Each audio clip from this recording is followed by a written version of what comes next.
right, while these tractors warm up here for an hour or so plugged in, I'm going to go over this whole mixing setup that we have, mixing, grinding, rolling. So I was goofing around there last night. I think it was on TikTok. We went TikTok live for a little while, and then there's always been some people that were interested in first of all, why do we grind so much feed and make so much feed if we don't even have livestock?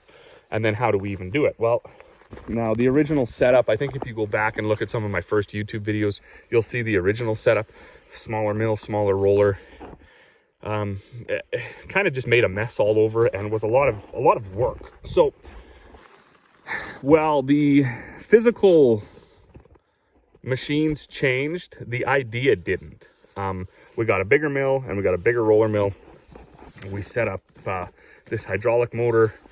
The next step from this would be to go right into like a fully automated system with all electric mixers and everything. But in order to do that, we'd have to put in 3-phase power into the farm. That's quite expensive, and it comes with a lot of extras. Your monthly bill goes way up. For being such a developed nation, we have really terrible power up here in the north, and I think Canada wide. So we use the tractor. The 4440 basically is that's the power unit, in place of the 3-phase power or a generator or something. Everything is PTO driven anyways, so you basically dedicate a tractor to that. If you're a farmer, you normally have a tractor anyways. So the PTO runs the mill. It runs the hammer side of it and the mixing side of it. These are the screens, just two options. I think I got about 7 different screens. They slide in here. These are the hammers. So they spin around at 1,000,000 miles an hour. The screen goes around this semicircle part, and then the hammers spin around and they beat the grain through the screen. These are on their last turn. You can see this extra hole. There's a little shaft in here. You just push it through and then flip the hammers so they have a nice square edge. You can see some of these are fairly worn out. I do have a whole new set, but these ones are on their last turn. That's to hammer the grain, grind it up really good. Something like peas, we run through a big screen just to try to bust them up a little bit into quarters or whatever. Cereals, wheat, barley, oats, they go through even a smaller screen than this for pig feed and stuff like that. Now this big shaft at the bottom, it runs through and it drives a gearbox that drives the vertical auger up in this mixer, and it also drives the unloading auger. A little bit of maintenance with this. I switched out the shear bolts for metric bolts. I think the holes were getting a little sloppy. Metric bolts fit tighter. These chains, they're basically twice a season because the double chain it seems to wear out very fast. As far as other bearings and things, you're going to do a few bearings a year for sure. But, the regular oiling and greasing is very important. It has a fan that sucks the dust out of the hammer mill and then blows it back through the cyclone, so the heavier dust can fall through and the air can go out. So you see there's not really very much dust on the snow or anything like that. It actually is pretty contained. That's just the hammering side. So if I was going to make something like pig feed, say a blend of oats and wheat and peas or something, it would all go right in here, get mixed up, and then get unloaded. When we move into things like livestock feed, some people prefer to roll the grain for the sheep and things like that. Excuse me. Then we need this roller. This was upgraded. We used to have a 10-inch roller that just dumped into this mineral hopper at the back. Now we got an 18-inch roller, so it's quite a bit faster, and it dumps right in the top. The other thing that was quite important when we switched from our 355 is we put molasses in some of our feed. That mill mix molasses, that's just an all-purpose, basically sugar.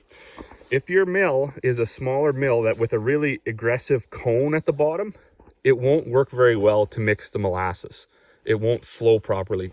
This mill goes right to a flat bottom, and then there's a big auger. I think it's like a 10 or a 12-inch auger runs up the center, so it pulls the grain up from the bottom and dumps it out over the top. The auger flares out at the bottom to be really, really big, so it does a really, really good job of mixing. My 355 mill was slanted really aggressively to the bottom, and depending on how fast or how much molasses you put in, the grain wouldn't even flow. It was a lot smaller of a vertical auger, and it was just kind of a nightmare. So that's the whole process here. Countless people, both that actually come here to get their feed and then that watch the video, they're always wondering, you know, well, why don't you use electric motors, you know, even for your roller mill? It's just a time thing and a power thing. We don't have 3-phase power, so we don't have the ability to run large horsepower motors. If we did, you'd black out the farm. Like you'd be flipping breakers all the time. I think that 430 case is probably around 30 horsepower. It always runs. It always fires right up. I'm not going for, you know, consistency of running. I'm going for making a bag as fast as I can. The other things I got asked the other day was tonnage. How many tons can you run through? You know, how would you compare to large mills? I don't know what large mill throughput is. Of course, there's massive mills, right? And then there's you know, there's smaller mills in towns or whatever that do custom rolling and mixing as well. A mill like this setup, as I was telling somebody the other night, you know, these used to be quite a big deal. Like if you had a hog operation or a poultry operation or a little bit of a feed yard for livestock or something, having something like this in the 90s and the 80s was like, that was the bee's knees. You could get a lot done. And here, if I'm making, say, bags that are similar, 5 or 6 of one, 5 or 6 of another, I can easily run 20 tons a day through this thing. So as far as actual output goes, I don't think at this point there's a whole bunch of need to look at upgrading to like a fully automated system, because I don't believe you're going to get any more capacity out of it. What you do then is you're just buying the work out. So this whole system is really not that expensive. Mills like this are selling on the internet for anywhere from $5,000 to $15,000 depending of condition. Roller mills like that are selling anywhere from $5,000 to $12,000 depending on condition.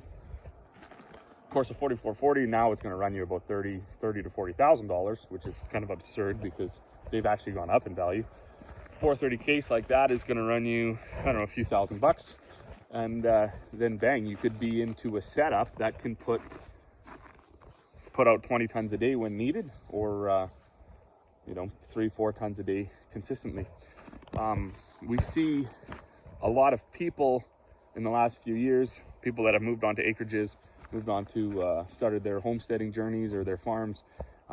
With the price of everything going through the roof, everybody's looking at options to do it themselves. And if that's you, then that's our setup. I would think it would be larger than, it would be more than enough for any person who is you know, who is just farming on their own. Maybe it wouldn't be enough for a commercial operation anymore, but it would certainly be more than enough for an individual.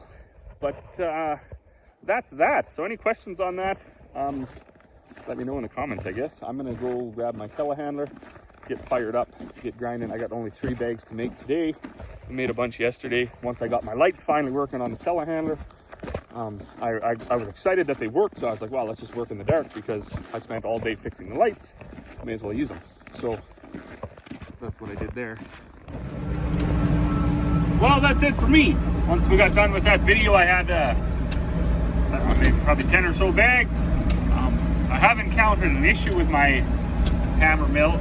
The lever that engages the discharge auger, everything works, but there must be a loose bolt or a worn out bushing or something, because while it's unloading, it jumps back and forth. So it goes from engage, disengage, disengage, and that's really hard on shear pins. So I put the mill in the shop, swept all the snow off of it as much as I could, put it in the shop, gonna let it thaw out overnight, and tackle that project tomorrow.